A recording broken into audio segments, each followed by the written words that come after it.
Do you think I want to give up my hard-earned rest to sit in front of a TV screen watching Doctor Who? Gaze at the screen all day long and do your eyes in. Yeah, I saw something about that on the news the other night. Law of the Jungle, though, right? Survival of the fittest.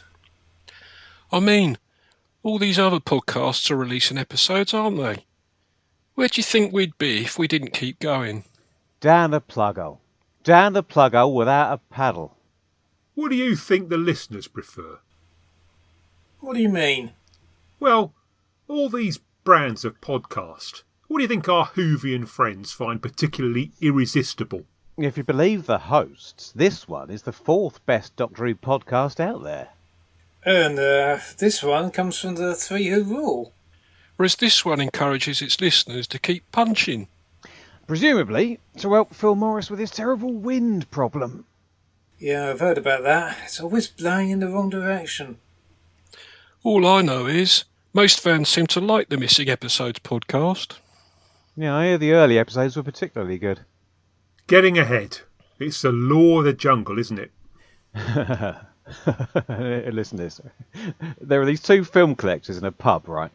Oh, you've got another story for us, haven't you? Go on then, go on. They get a message that another collector they know is about to draw his last breath.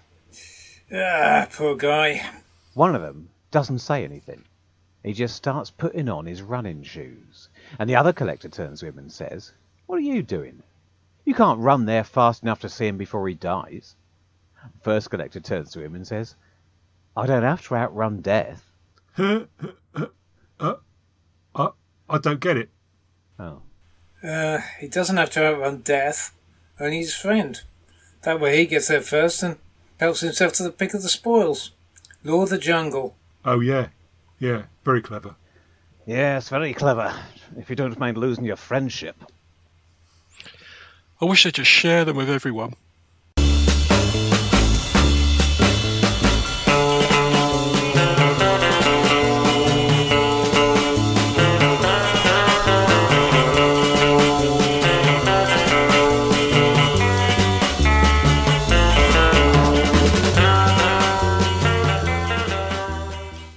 Welcome to the podcast where we take something old, a Doctor Who story from the original series, compare it with something new, one from the new series, and add something borrowed, that sketch, to make Something Who. Hello, I'm Richard, and we're back with Something Who podcast episode 78, where, uniquely across the original and new series, we discuss a couple of Doctor Who stories from the same writer. First, we'll look at 7th Doctor story Survival from season 26, and after that, we'll examine 12th Doctor tale The Eaters of Light from series 10. And with me to decide whether these stories feel like a natural selection, I have the usual team. So, let's start with our favourite storyteller and part-time thespian, Paul. Thank you very much. I've got a new introduction. Hurrah. And next up, it's science and astronomy writer, Giles. Evening, I've got an old introduction. And finally, it's Something Who's own legal expert, Simon. Hello, Richard. Hello, everyone. Is the rumour true this is going to be the Rona and Munro's laughing? Yeah. So, how's everyone been? I mean, although out in podcast land, I guess it's probably about 4 weeks since we were last doing something, but it's probably about 6 or 7 weeks since we've been together. You don't know how long it's going to be until you edit this one. That's true. Could be longer. I remember it was 3 years ago. Yeah, all right, busy. But, I guess we can probably tie the recording of this one to the fact that it's actually been nice weather for the last week and a half, which is almost certainly unique in British history. Yeah, true. Got a new king, haven't we? Yeah, He's not that new. He's about a month old now. Yeah, but you're right. The coronation has happened in the middle as well.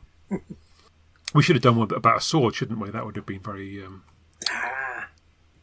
Wait, hang on. Oh no, we've done Andros Tower, haven't we? Yeah. Yeah, that would have been. Is there a coronation one in the new series?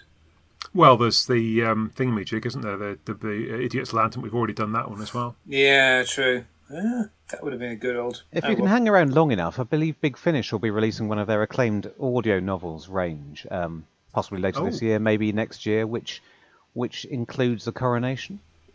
Ooh, may or may not be set in 1901. Mm-hmm.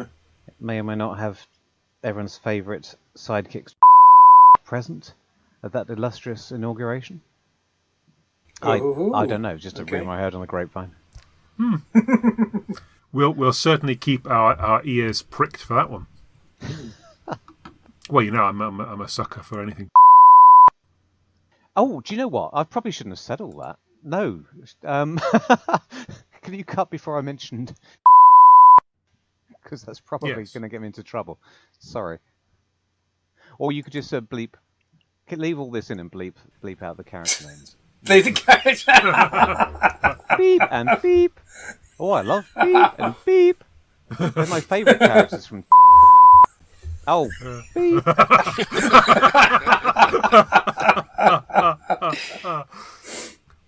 Okay, well, before we get lost in all of that, I guess we should probably start discussing the stories tonight. Let's kick off with Survival, written unsurprisingly by Rona Munro, since they both are, and directed by Alan Waring of Greatest Show in the Galaxy and Ghostlight fame, as well as this.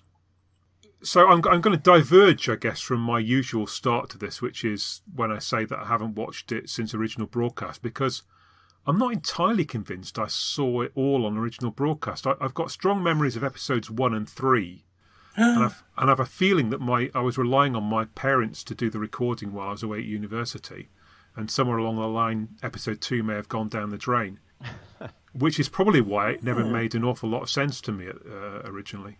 But anyway, on this occasion, I watched it on a Sunday morning, which I suppose is appropriate given that it's Sunday in Perivale, and I saw the whole thing. So there we go. And it still makes no sense. No, I was wondering if that was going to be the punchline. Did it all click into place? Well, we'll come to that. Basically, if you missed episode 2, you missed a big chunk of the action. Yeah. Yeah. Okay. Yeah. On the planet, didn't it? Yeah. Spoilers. Yeah. This one was known in our house as Doctor Who Does Thundercats. Oh. I remember I caught the first 10 minutes when it was broadcast, and that I gave up, sadly.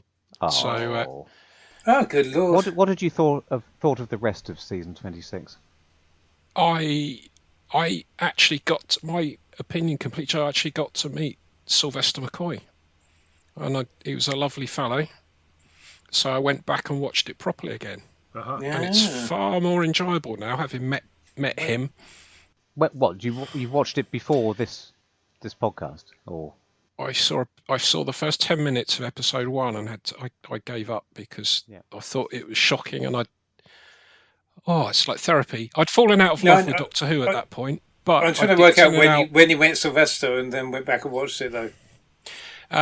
He came to. We used to have occasional Doctor Who conventions in here in Milton Keynes. So not last week. So we're not talking about right. No.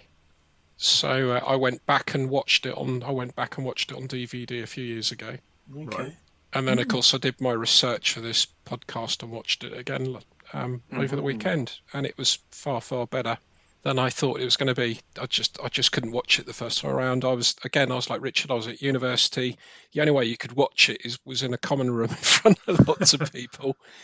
And no, it didn't work for me to start with. And much as I loved Hale and Pace at the time, that scene in the corner shop, no, that was it. And the terrible animatronic cat as well. The cat. That was it.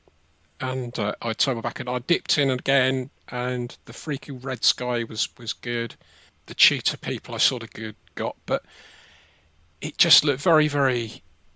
At the time it looked very, very cheap, and I don't know what it was with 1980s television. They used to get Jeremy Actor and Jemima Actor and tell them to look street and put on a leather jacket, and they just didn't look convincing as teenagers to me. So it was just the final nail in the coffin, really. And then did people know at the time it was going to be cancelled and this was the last show, or did that only come out afterwards? Well, I guess the answer is that JNT and Cartmel knew, but nobody else, I think. Because they, well, we'll come to that, but yeah. Yes. So it's your fault the series was cancelled, Simon. It was, yeah. Turned off the television. Basically, you've gone off it, and they gave up in, Giles, any happy memories? I was also, I was also at university. I must have just started. Great. It was my first term there, so I was catching up, and I must have managed to see it. I had a pokey little black and white telly with a built-in tape recorder that may have featured in this. Built-in tape recorders in tellies. Now, there's a wacky idea, but which may have featured in this podcast before now, with me telling stories of audio tapes and things. I think I managed to watch all of it at the time. Certainly saw it on VHS, later. Yeah, I don't know. Maybe watching it in black and white, which I think I would have. Maybe that helped. Maybe I didn't.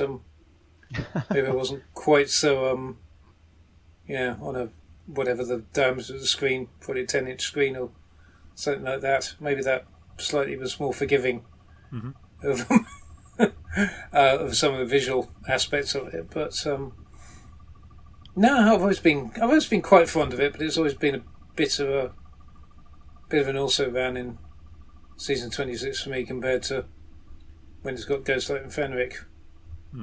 It's sort of right there. But I've come to appreciate it a lot more, as we'll probably come on to. Well, I'm just going to jump straight to the end. I really liked it at the time, but I was on a bit of a... Yes, I was back in love with Doctor Who again by this point. I'd been following the prevailing fashion. I wasn't keen on most of season 24.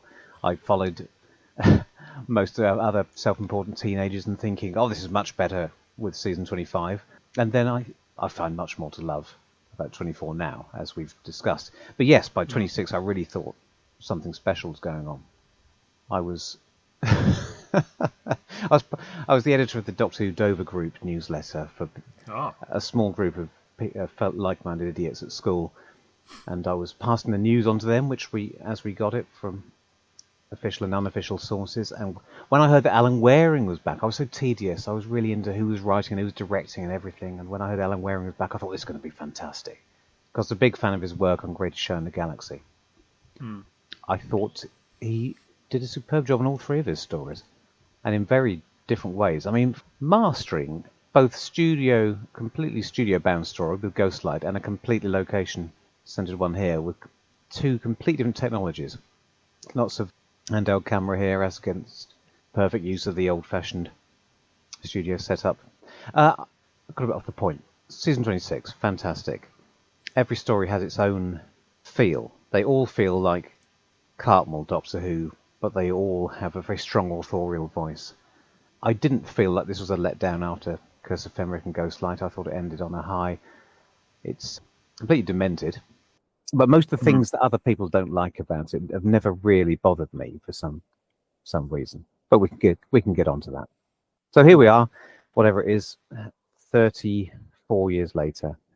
I haven't changed my opinions at all, which either means I was extremely mature at the time, or I'm still an adolescent now. I don't know. I think you were just very lucky or intuitive, Paul, and you got it straight away. So I think that's a good thing, because it took me 30 plus years to sit there and enjoy it this time around. It's a very clever story. Having been rude about Thundercats, I actually like seeing the cheetah people on horses. It reminded me of Planet of the Apes a bit. I always found that very iconic, seeing an ape riding a horse. And again with the cheetah people again. You have an utterly malevolent and evil master as well, which is always very good in my book.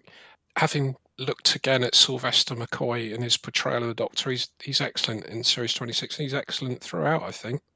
When I first saw him, I thought, hey, this is the guy I used to see in Vision On and in Tiswas. What's he doing being the Doctor? Because back then you didn't have the internet, things like that, to do the research, and Had I been able to do the research, I'd have realised that John Pertwee started off as a comedian and became a very good doctor. And I think Sylvester McCoy was as well. And Paul's right. There's an underlying darkness and a malevolence as well to McCoy's doctor as well. It was just to be manipulating and exploiting Ace in a way. I got it much later on. There are, yes, I mean, they wanted to bring the mystery back to him, and at one peak, he can be quite dark and manipulative. At one extreme, but I think this is down almost at the other side of it. He's still mysterious. We don't know what he's up to. He clearly knows more than we do, but it manifests itself in a lot of buggering about, crawling around with cat food, which I still, rather than setting elaborate traps for his young friend Ace to fall into. But it's all the same character, and I find it quite delightful. Anyone who's actually owned a cat would know that you stay miles away from cat food. And you don't go anywhere near it unless you absolutely have to.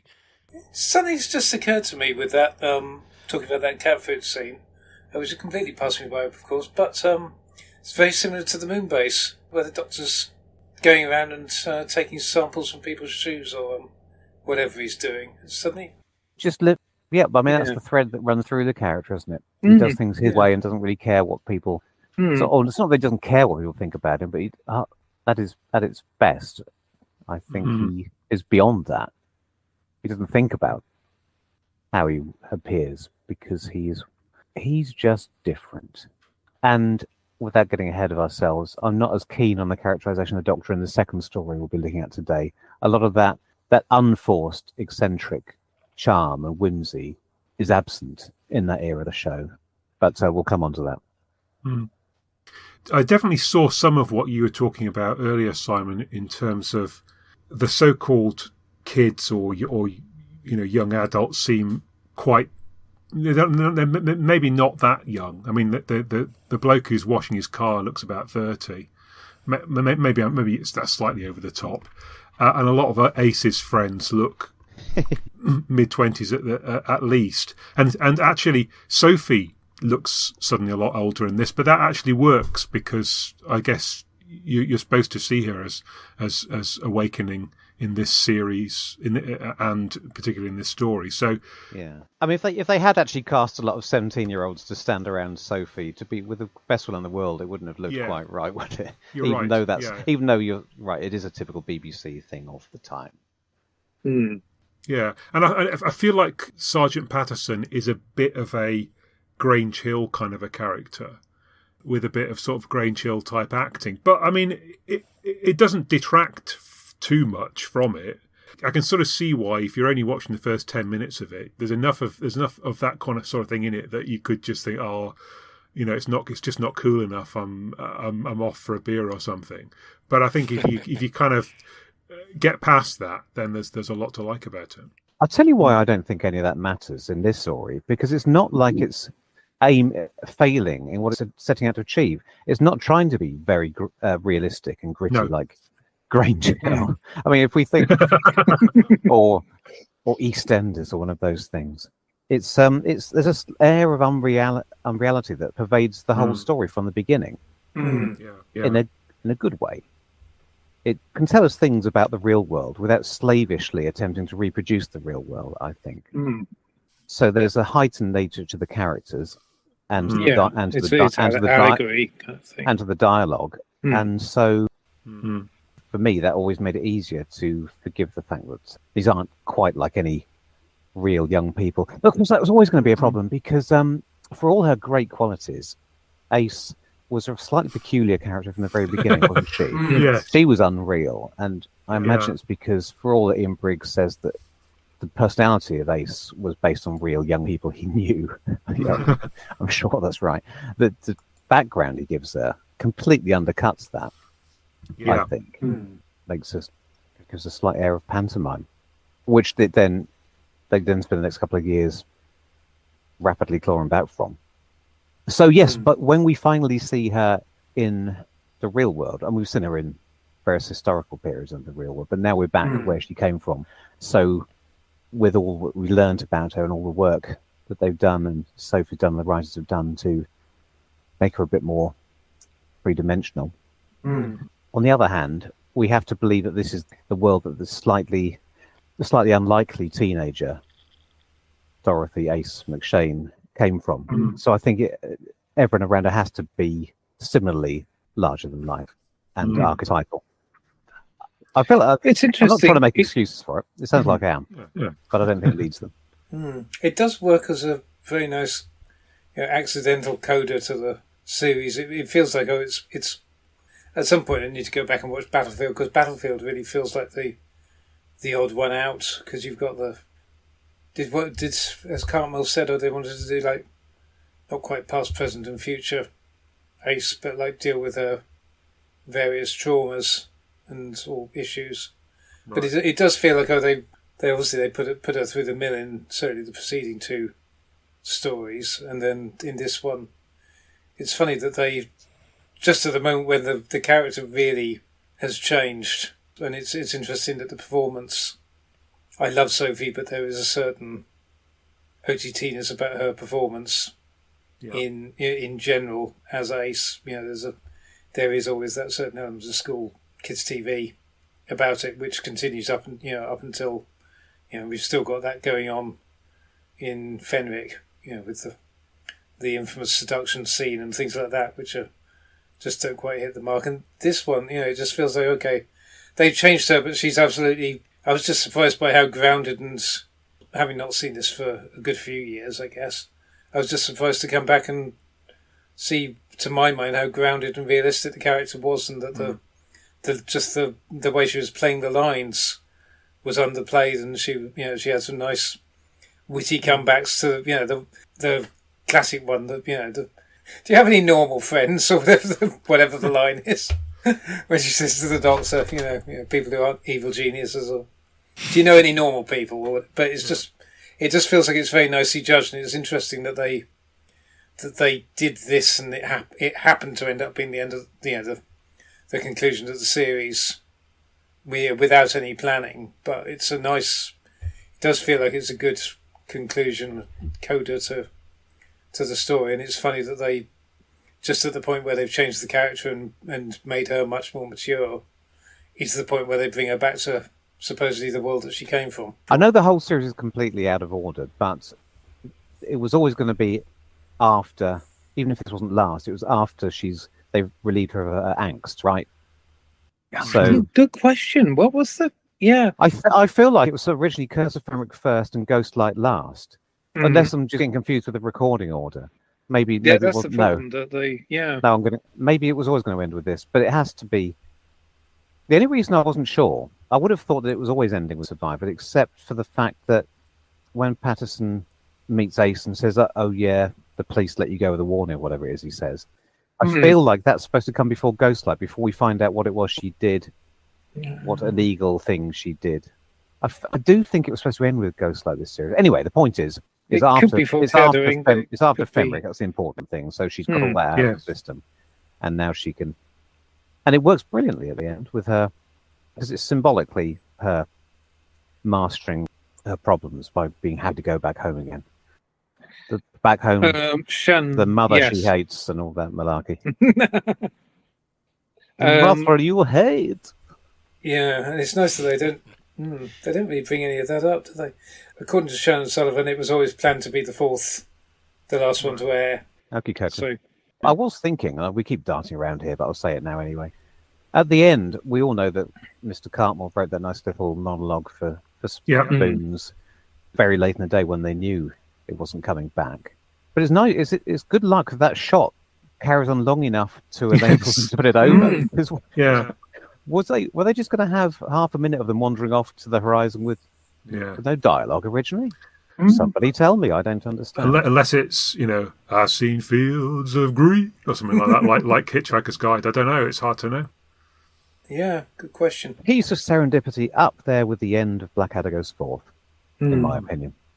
Maybe they just locked off the shot and said keep on walking away into the distance. There's probably an outtake version where they carry on walking for about 40 minutes and then they turn around, the crew are all creased up on the floor laughing. Oh dear. All wearing eye patches. So Simon, you said you watched Hale and Pace the first time, and it was caused to make you switch off. How did you respond to seeing Hale and Pace this time round? The same, really. We knew that audience figures were declining, and they seem to sort of roll out someone like Hale and Pace or Ken Dodd or someone like that to try and pump things up, and they didn't really play them to their strengths. But I'll tell you what would have had me hooked, Richard. It was you mentioned Grange Hill. If only they'd have cast Bullet Baxter as the fitness instructor, that would have been superb. I don't know That would anything be about much better than Julian Hale and Holloway, but isn't Julian Holloway playing completely against type here? I seem to remember people commenting on that he was another one of those unusual castings that there was a lot of in this era. Well, he'd done carry-ons and things, hadn't he? I don't know. Filmography. Yeah, he's in Up the Khyber. I haven't done any research, but the other thing I remember about his character is that he was originally supposed to be a policeman, wasn't he? And somebody decided that you can't show a policeman being a bit of a bastard. So they made him... Is that right? Good Lord. Yeah, it's like the Sweeney never happened, or Z Cars, or you never see policemen being you-know-whats. Giles is looking shell-shocked. What's he discovered? Sorry, I've just discovered who Julian Holloway is in Carry On Up the Khyber. Sergeant Major? So, no, Is not it the at all. pass? You know, Sid's the governor, whatever.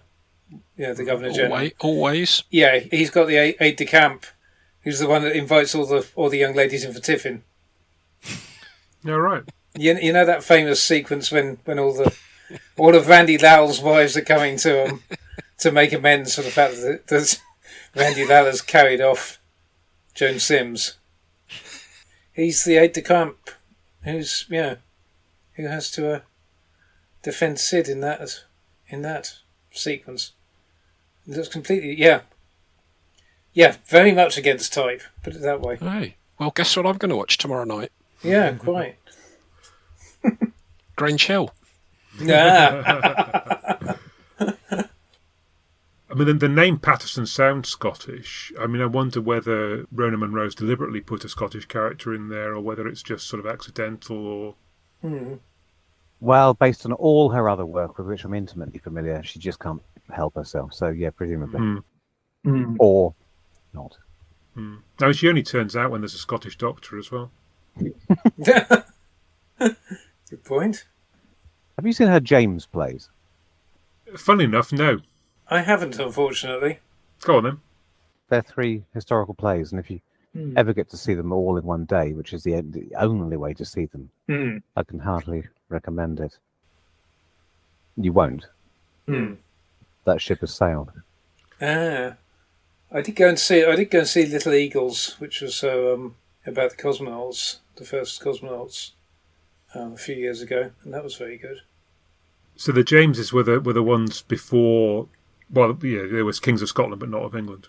Yes. Yes, I learned so much about Scottish history that day. 9 hours in the Marlow Theatre, and then I forgot it all. Oh, blimey. But it was great. Yeah, no, Okay. I didn't even enjoy the plays. It was just the challenge, the endurance. You know, I like a challenge. It was the endurance. Simply 3 plays in a day. That reminds me of doing the Henry VI triple bill. Well, you should say that. We're doing that next year at the Canterbury Shakespeare Festival. All 3, all right. Henrys in a day. But yes, carry on. It was what they referred to in Clause of Axos as freak weather conditions as well. That we went from it bucketing down to it absolutely searing hot to it being a very chilly night by the time we got to Henry VI Part 3. And that was a good endurance test, and I was grounding for that, so that was a good 7 hours on my feet, 7 or 8 hours. Sorry, complete side track there. So does it feel like it's written by a playwright? Even a young, burgeoning playwright? The dialogue, you must have noticed that the dialogue is, at its best, quite idiosyncratic. And of course, the use of theme here. Every part of the plot, every character, every meaning, every apparently irrelevant little exchange is all tied in to the central theme, the misuse of the phrase survival of the fittest, but we'll let that pass. If we take it in this literal sense, then it is all in service of that one idea. And I don't think there's ever been another Doctor Who story that's been quite that disciplined in telling a silly adventure story where every component...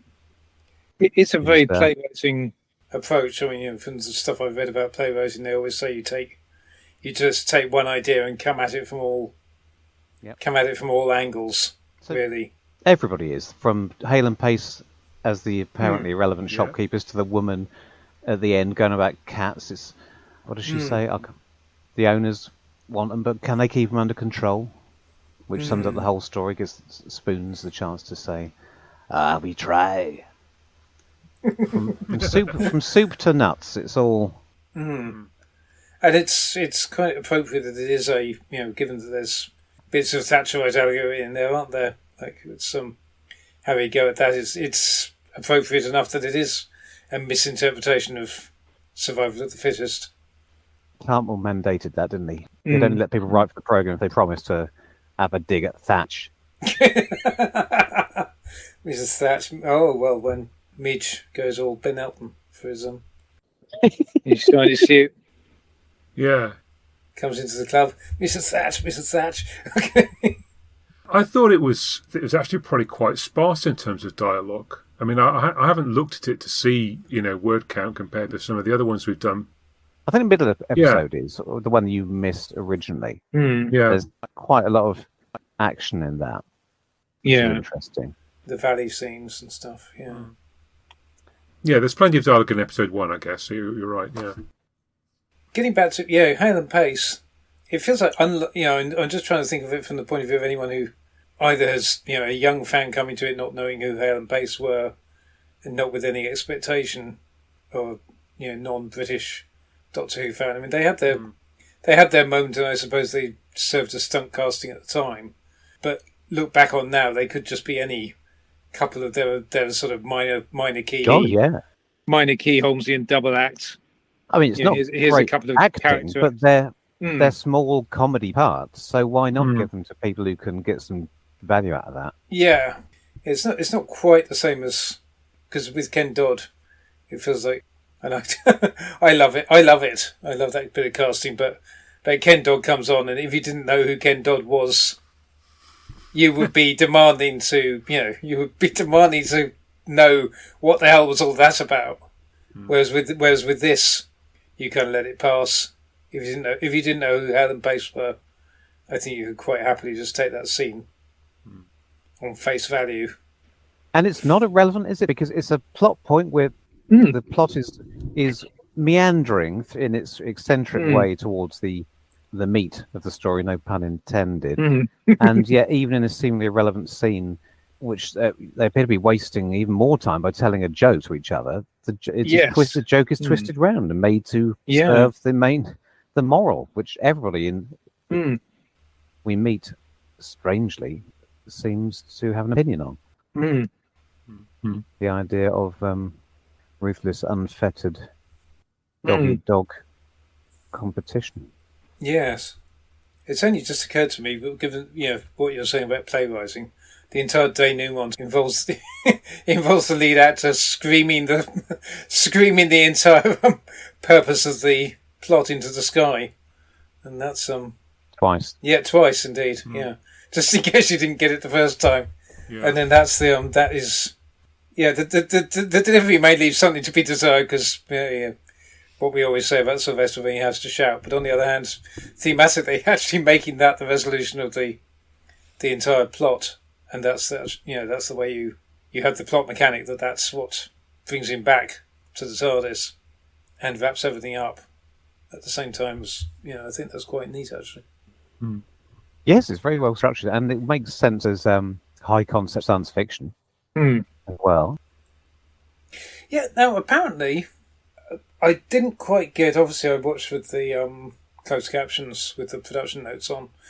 Apparently the whole thing about the fighting was the fighting of the animals of the cats was linked to the destruction of the planet, was driving the destruction of the planet. Is a late addition. Right. Apparently it wasn't in the original scripts. Because they hadn't come up with an explanation for why planet was. So the planet was unstable. To give the story some urgency, but they hadn't initially thought of it. They needed a reason for it. Yeah. And then when you link it together, it looks like that was meant to be from It does. all the way along, yeah. doesn't it? The original resolution of the Doctor getting back home was just that was the moment when the planet happened to blow up. Well, that's some good script editing there. Which is definitely feels like someone said, well, hang on, this can all be that much stronger by linking it in. Otherwise it would have been Galaxy 4, a planet blowing up for no adequately explored reason. There's a nice backstory hinted at off screen, isn't there? Like in a lot of these things.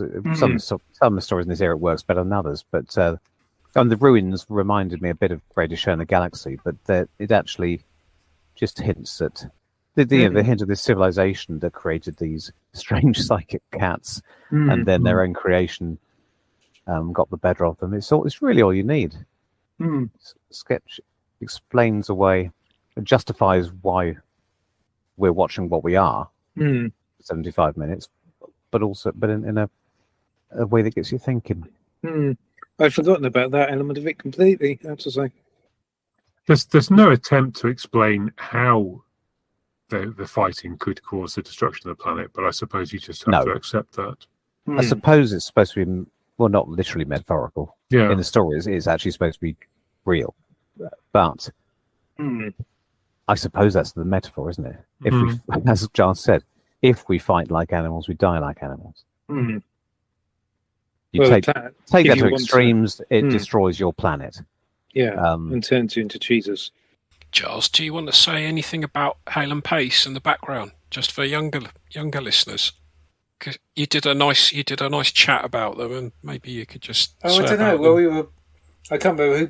One of you guys pointed out that they started out on alternative Channel 4 Saturday Night Live or Friday Night Live, one of those things in the mid '80s, with the management characters who were a couple of bouncers who, and then they got transplanted to the ITV for 3 or 4 increasingly successful series back at the time, didn't they? But yeah, they were like a background act to Friday night, Saturday Night Live on Channel 4 with Ben Elton and Harry Enfield. And then they got catapulted into prime time Sunday evening lineup on London Weekend Television. And they were big stars, big sketches and everything. Yeah.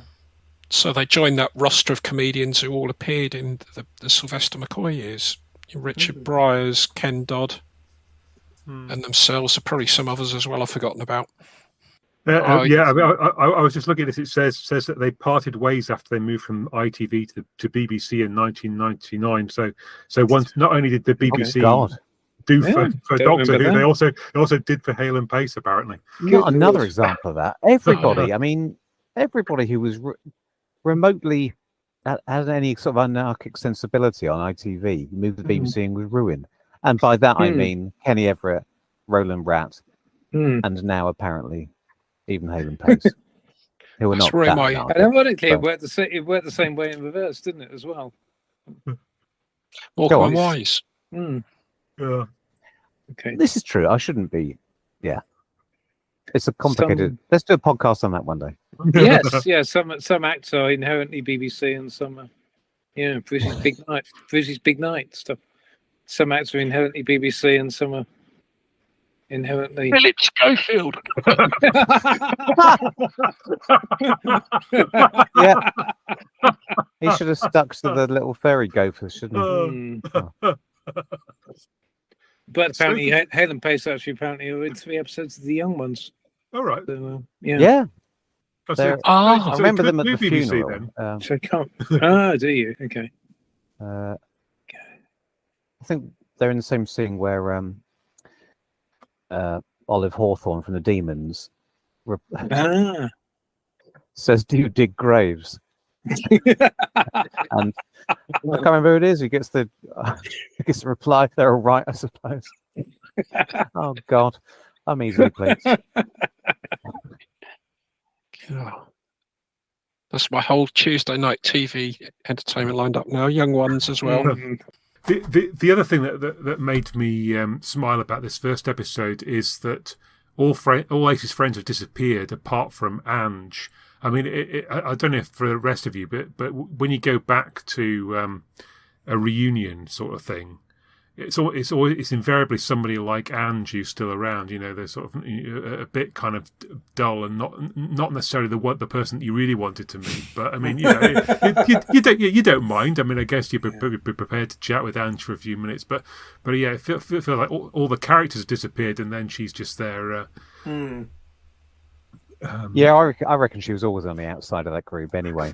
But possibly by choice. Let's not be too down on Ange. Maybe she was always the most alternative one. I reckon Ace was a bit try-hard, wanted to be alternative and had the jacket and the attitude, but not really the... I don't reckon. Whereas Ange was the one who really was her own person. Was Ange the one collecting money to protect animals and stop cruelty to animals? Does it say hunt saboteurs on her tin? That's right, yeah. Maybe they're allowed to get away with that. That would be looked on as too political now. Yeah, that's another bit of the more service of the theme, isn't it? I guess it must say that because Spoons gets to comment on it. Are we still going through this story in order? Well, I was just going to say that Sophie can really run. So in episode 1, she is charging around the playground in a slightly bizarre manner, but there are moments when I think she's the only actor in the history of the original series who actually looks like she can properly run. She gets quite some speed up. Yep, she gives Tom Cruise. What's another expression for a run for his money? I don't want to make it sound like I was deliberately going to say that. Yeah. Oh dear. I mean, that playground scene, of course, is mental, but Alan Waring gives such a good go at selling it. Yeah. He just makes lots of because you can't film that. It's ludicrous to have written that, but they give it a try, and there's lots of close-ups of Sophie selling the panic as she. I mean, it's pieced together in bits and pieces because all I could think about was how insanely difficult this must be. You've got people dressed as cheaters on horses next to actors in quarries and children's playgrounds. I mean, it's amazing. It looks anywhere near as good as it does, frankly. Yeah. They must have had tracks down for some stuff as well. And it's recorded on video as well, isn't it? Which isn't helping. Yeah. I mean, I know what Simon means about it looking cheap, because if you just come at it cold, this is the era when it's all on, the exterior's on videotape and we're not used to that, and it looks... I mean, it is literally cheaper, but it was all about how you dealt with that back then, and some of the directors were better than others, and I thought this one... I always thought it looked $1 million. They'd invented that thing about... He's just thrown everything at it. That thing about colouring in the skies that they used in Mind Warp. They brought that back to make it look... Just little touches. All the little tiny things they put on the alien planet. And he cuts them in. So he cuts in random shots of the red sky rippling on the lake, and at the end, bits of fire bursting through cracks and crevices. It's all a patchwork which creates a mood, an atmosphere, and you get a sense of the environment. I think the music is very good. Is it Dominic Glynn? Yes, he was my favourite from this era. I wish he'd got to do all of them. Mark Ayres was very good, but Dominic Glynn's scores all seem very distinctive and very atmospheric to me. He wasn't afraid to rip things off at times. I never realised at the time how much. Is it Dragonfire rips off themes of Aliens? But don't write in if I'm wrong about that. But here there's little hints to Sergio Leone westerns, aren't there, when they're on the arid plains of the Beta Planet. But other than that, it generally helps create the right atmosphere. Am I allowed to go off at a tangent a little bit? I've been cruel. I was making a joke about cheapness, and I've at the same time in the background I've been watching Colony in Space on the Blu-ray. And in the extras, in the specials, there's an interview with Michael Bryant, who directed it. And they filmed in a clay pit in Cornwall in awful weather in February with gale force winds and rain and everything. And everything they tried to do creatively got blown away in the wind. And when they finally wrapped, one of the crew decided that they should all go to the cinema and watch Hello, Dolly. And they invited Michael Bryant along. And he said that after that experience of filming on the with the budget he had to work with, his first ever episode, a story of Doctor Who he got to direct. He sat there and watched Hello Dolly and appreciated how technically excellent it was with the cast and all the effects and everything. And he sat in the cinema crying and weeping, No. thinking that he'd never be able to go through doing Doctor Who again. So having sat through Colony in Space and enjoyed it so much, that just puts in perspective what all these guys are working with. And, all these years later with Survival, Paul's very good. He's pointed out how well the crew did with everything and the effects. It's just fascinating hearing it from his perspective.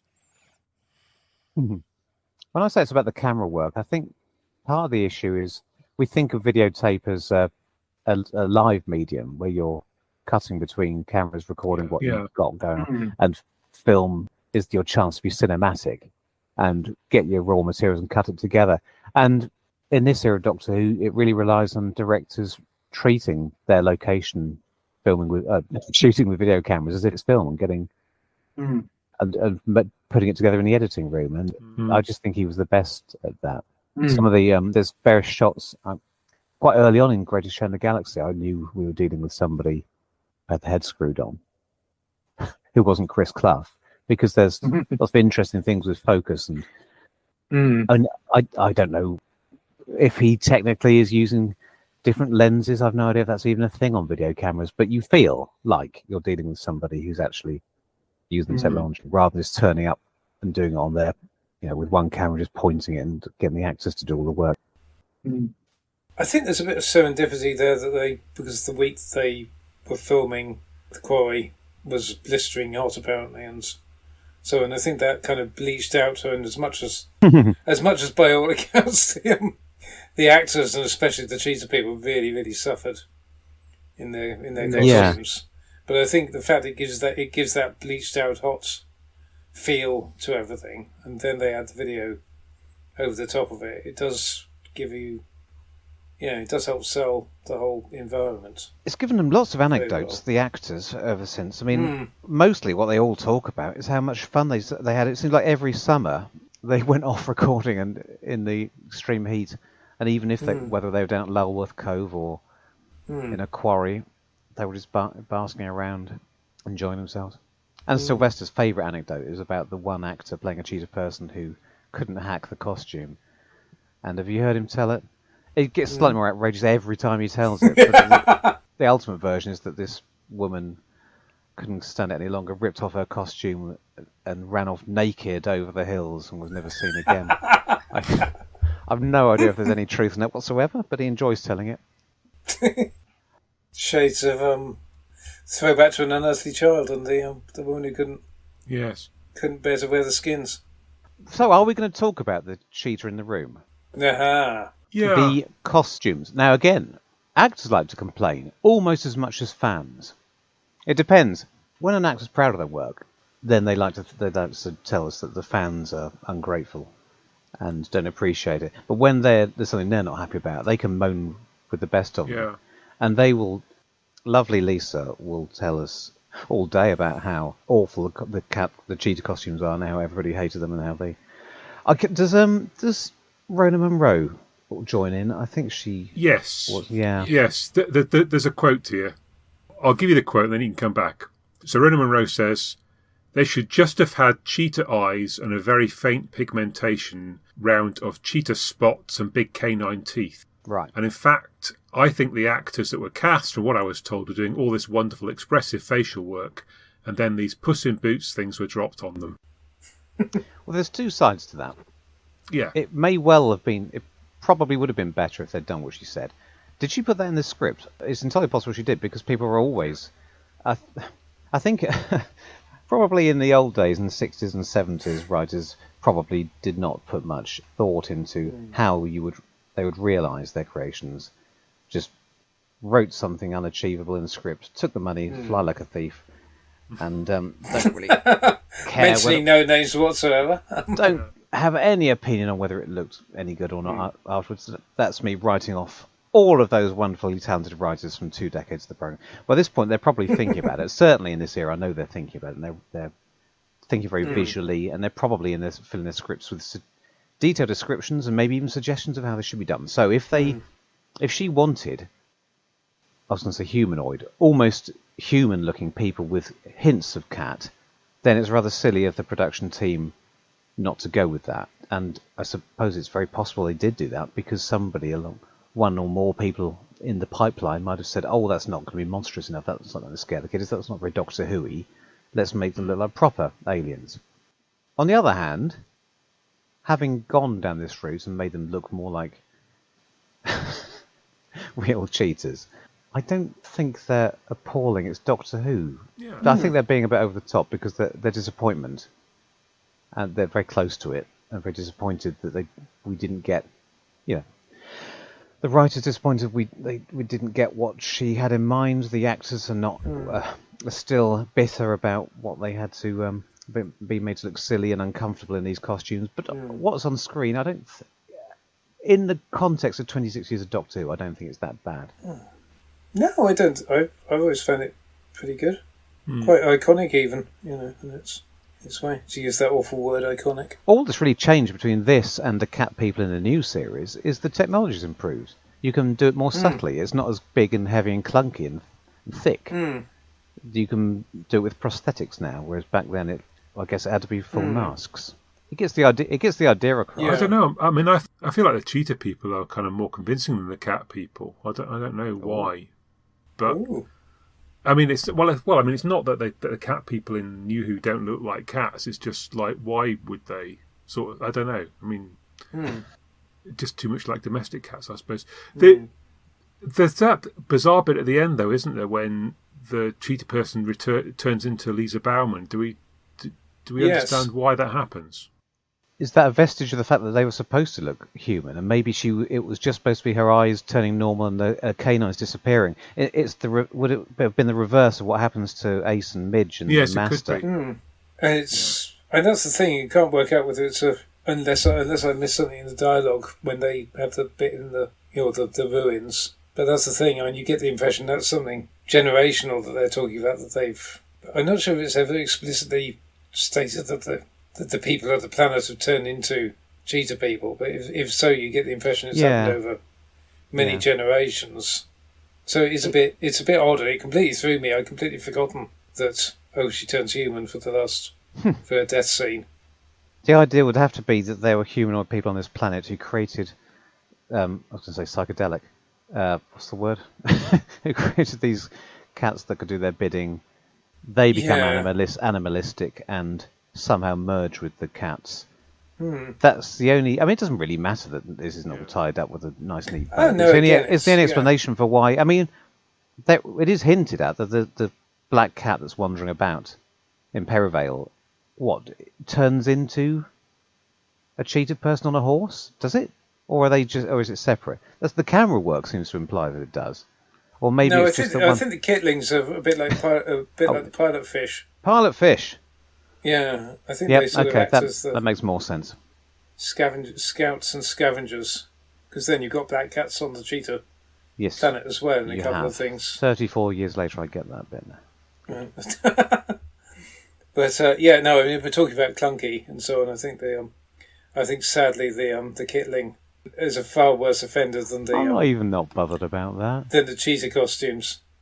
In fairness, and I think it might be Mike Tucker says this on the making of documentary, but you had Sabrina the Teenage Witch was doing it whenever it was 10 years later, and with probably about 10 times the budget, and they couldn't get a much better result when they needed a robot cat. And as he said, it's I think he points out it's the fundamentals of the fact that the guy who did it had done a puppet dog for I Love It. For Bob Carrington. For the I Love It, Norman Lovett's series, which that was a blast from the past. I thought, oh, bloody hell, now I remember that. And they said, oh, could you do a cat? And he could, but yeah, a lot of the dog's success had relied on the fact you could stick a hand up its head and just animate it by hand. And Mike Tucker was saying, well, yeah, but you can't do that with a cat puppet. It just occurred to me that they should have hired a tiny child as a puppeteer. Yes, exactly. Yeah, it suddenly occurred to me after all these years made the it solution. oversized because if you don't see it in context next to people, you wouldn't know that it was too Yes, big. It's like Doctor Who and Silurians all over again. When Barry Letts, flush with all the possibilities of colour separation overlay, makes the dinosaur a full-size costume with a man in it at great expense, and then realises that as he superimposed it onto the background, he could have made a tiny little puppet for a fraction of the cost. But these solutions are also obvious to us now, aren't they? Perspective. This animatronic cat is small, this one is far away. Yeah. It could have been like Stufa, the small sized one, and the giant grotesque. Yeah. So apparently the Master is a late addition to this script. What do we think about that? I was thinking about that while I was watching it, thinking how much. At first, I was thinking that they haven't had to put much. You wouldn't have had to do that many rewrites. You could just put him in. He just appears for a few seconds at a time here and there, doesn't he? Yeah. But then, obviously, by the last episode, it seems to be all about him, and you wonder what the hell the story could be if he wasn't there. So, don't know. It feels like without him, in some ways, he becomes Basil Exposition to explain a lot of the plot mechanics. But I probably prefer that to if the whole thing had just relied on Sylvester just having to figure it out from a series of mimed tableaux by the cheetah people and whatever was, if it was entirely Sylvester having to piece it together, how it all worked. That's a nice other element, isn't it? I think he's great. Yeah, I think he's great, and yeah. Again, it's funny. Apparently, I think Sophie was saying Alan Waring didn't really do much directing of the actors. Didn't have time to, or just kind of left them to it. That's interesting. Maybe I misinterpreted that. So don't hold me to that. But I do find, if that's true, I find it interesting that you get two such dialed down performances with Sophie and Tony Ainley, both really, feels like they're underplaying it, and yeah. I was assuming we had Alan to thank for the newly restrained performance from Anthony Ainley, which everybody commented on at the time. Well, we've heard so many things about his performance as the Master that it was Nathan Turner who kept encouraging to overdo it in his early days. Did he used to say more steel, or have I imagined that? More steel, Anthony. But the way he plays it is entirely in tune with the Master's position in the plot, which is, I think, to show us just how dangerous this planet is. If it's got the Master, it can get the Doctor as well. It's not just dangerous enough to turn these silly kids from Perivale. It's got its hooks into a Time Lord. Gives it some stakes. Stakes, no pun intended. There aren't any stakes in it, sorry. Just cat food. It feels like it could be turned quite easily into a 45-minute new series episode. I guess, it's a bit longer than that, but it feels like it's a sort of script you could do that with. Yeah, you take out everything that is not strictly necessary. I think it'll be a very nice, tight story with plenty going on. And potentially, I mean, I'm not saying that this is a good example of it, but potentially it's quite like Fear Her in the terms of that kind of contemporary urban setting. Well, yeah, until you can accept, without all the mysticism, which is the only important part. Yeah. I want to talk about the only thing I don't like about it, which I didn't understand or like in 1989, and I still don't.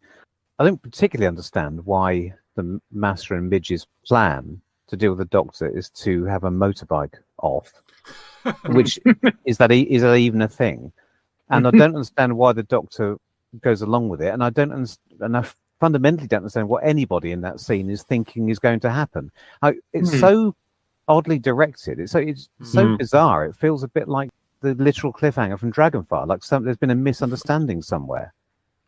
I should have gone back and checked the novel, actually, because that would probably explain it.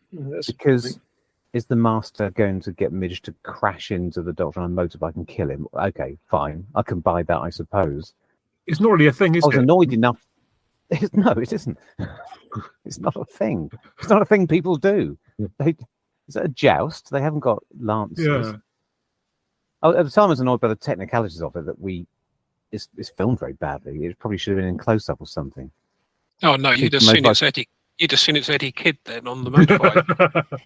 You got those nice close ups as they're pretending to race towards each other, and then we cut to a long shot of a massive explosion where they clearly there's no debris of motorbikes or people being flung clear.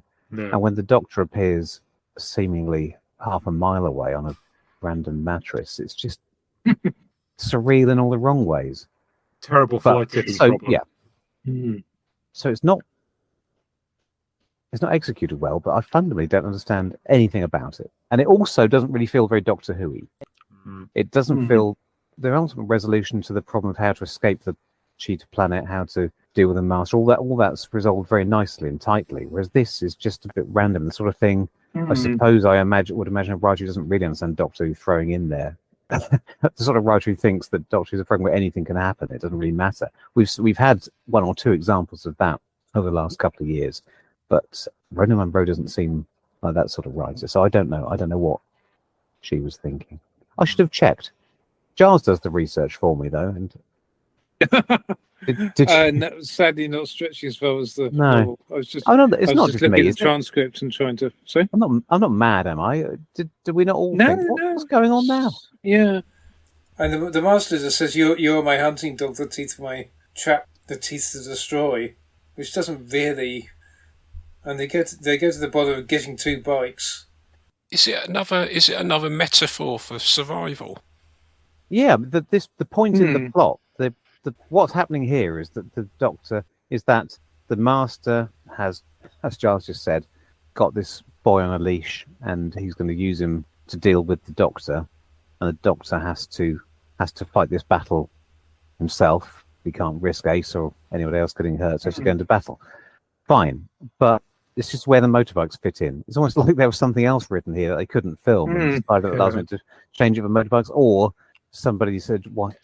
Or they were all having a late night brainstorming session after a few sherbets, and somebody said, "Motorbikes! Let's do it on motorbikes." I love motorbikes. I read about another change that was made. I don't know whether it's to the script or Rona Munro's story, but I think that was going to be set in a scrapyard. When the motorbikes collided with each other, that might have made more sense had it been in a scrapyard. And also the Doctor ending up in a sofa. That would have made sense in a rubbish tip or a scrapyard as well. Okay. Instead of visually nice, though. If he was cornered rather than appearing to volunteer to get on a bike, but oh god, what? Because I was thinking, is the Master intending to turn Ace, like to trap Ace? Is that his plan? But it doesn't seem to be that.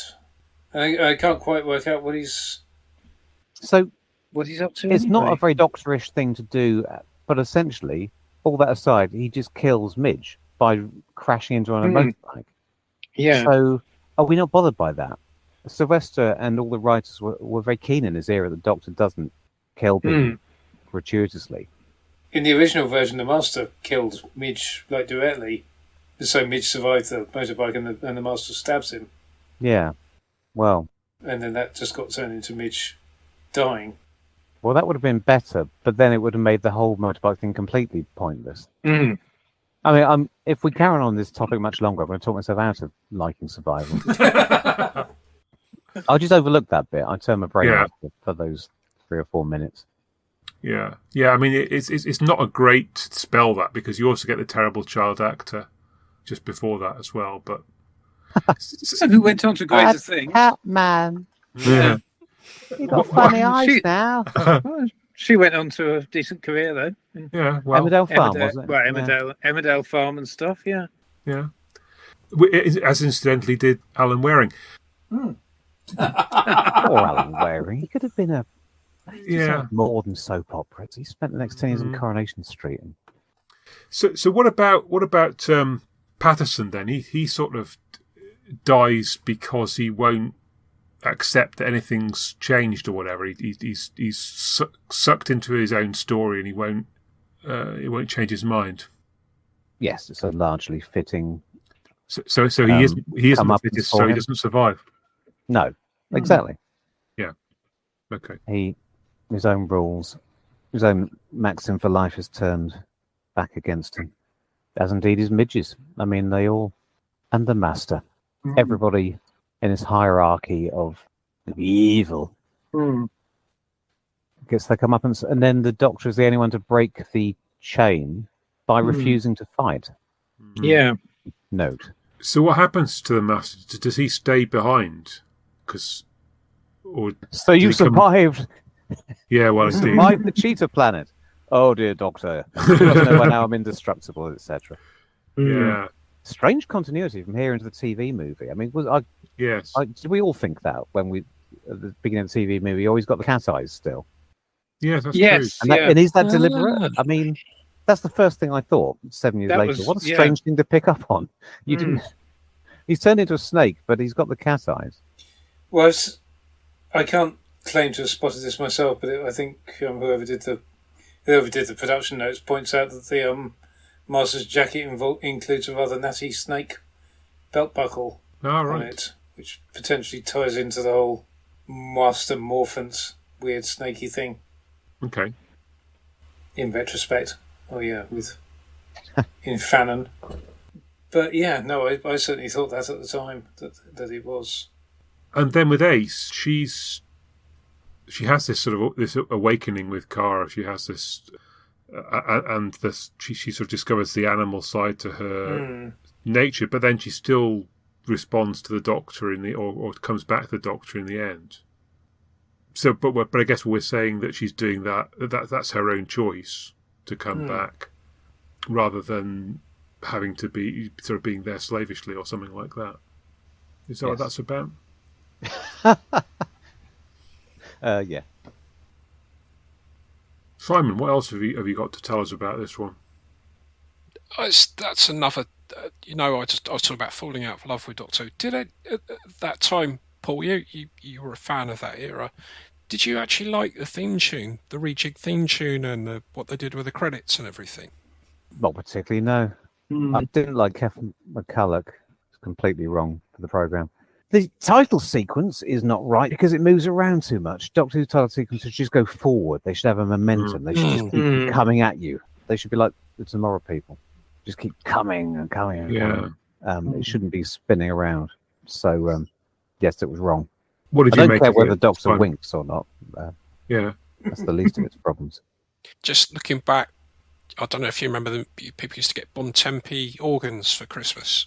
Yeah. And that theme tune just sounded like something knocked out on one of those by a YTS person. It's just, you go back to the classic era, and this is part of the classic era, but that theme's still iconic. It makes still get a tingle down the spine every time I hear that. And then when they revamped the show from 2005 onwards, that's got lots of fantastic music and theme tunes, and they rejig it season by season or series by series, I forget which is which, and they do a great job with that. But it just seemed, with 80s Doctor Who, it just seemed like someone was on a mission to kill it off to me, having fallen in love with it in the 70s, and each week hoping it would get better and better, and it did for a while under Tom Baker, and then someone just seemed to be on a mission to kill it off. It's a lot of it I've misjudged, because looking back now, you've got the benefit of all the extras on DVDs and Blu-rays and closed captions and all the marvellous websites people have done where you can look and see and get perspectives, and also you can listen to the actors involved as well, and they realised some of it was crap, but they had a lot of fun doing it, and they can laugh at themselves, and you see them completely differently in the role then. It was going to be my first link, that actually, was that both stories on Show Tonight have the worst titles and logo of both classic and new Doctor Who. And theme music, yes. Yeah. Yeah, because I was just about to say that Series 10 isn't without its elements of kazoo, is it? Yeah. Has anyone else got anything more to say about this, or shall we draw this to a close? Think I'm done. I've managed to be broadly positive, which I wanted to be, while also being excoriatingly critical. And two of my favourite things, so I'm happy. and unhappy. Lesbian subtext, anyone? Well, Well- yes, I think so. Yeah, I wasn't going to be the first to say it in case I just sound like a dirty old man, but of course there is. Well, so continuing the quote from earlier, Cara and Ace, there were whole amazing scenes between them, and for me that was supposed to be my lesbian subtext, and you can't see it, says Rona Monroe. Well, you can't see Okay. it because they're not actually Yes, indeed. getting up to no good.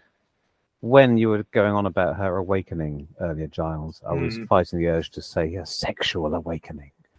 No, But I should have was done. going on about that actually. Oh, was it? That was what put me in mind of it though. I But, didn't- Yeah. I don't know. Or maybe it was me earlier. But I- yeah. Well, it's nice Yeah. to hear that. It's nice to hear that Rhoda Monroe herself says, yes. But can a girl and a cat have a lesbian subtext? Oh my god, what a minefield! What? Anyway, I'm not going anywhere near that. on that note, perhaps do you need to kind of get a cup of tea or something for a couple of minutes before we move to the next one? I like a very quick break, if that's all right. Yeah. Oh, my God, a cuppa.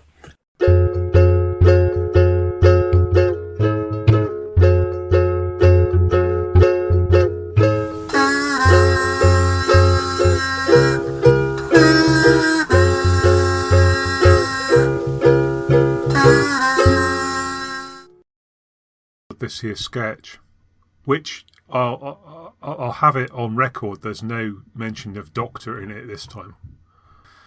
I was very careful to edit it out. Has it in fact ever been in there? Might have been. I haven't read it yet. Is there a? What do I need to know? What the tone is? What are we riffing on?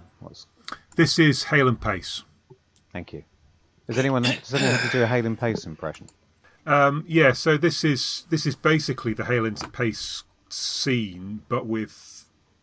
So we got to sound a bit more like Hale No, and Pace. no. Well, why not not? I mean, that's what they were saying. Like the shopkeepers, didn't they? It won't work if we don't sound like we just sound like ourselves. I've got a character now. Can't go. I'm stuck in it. I've gone too deep. Well, that's all right. We can give them a different. We can give them a different selection of vocal tics and speech impediments this time Yeah, the for our listener. the reviewer. You should do a Guardian. You should Have do you a created a Guardian singing sketch, world, Richard, next time. Yeah. The thing is, it's all true. I mean, I am a Guardian reader. I cannot claim otherwise. So. You too.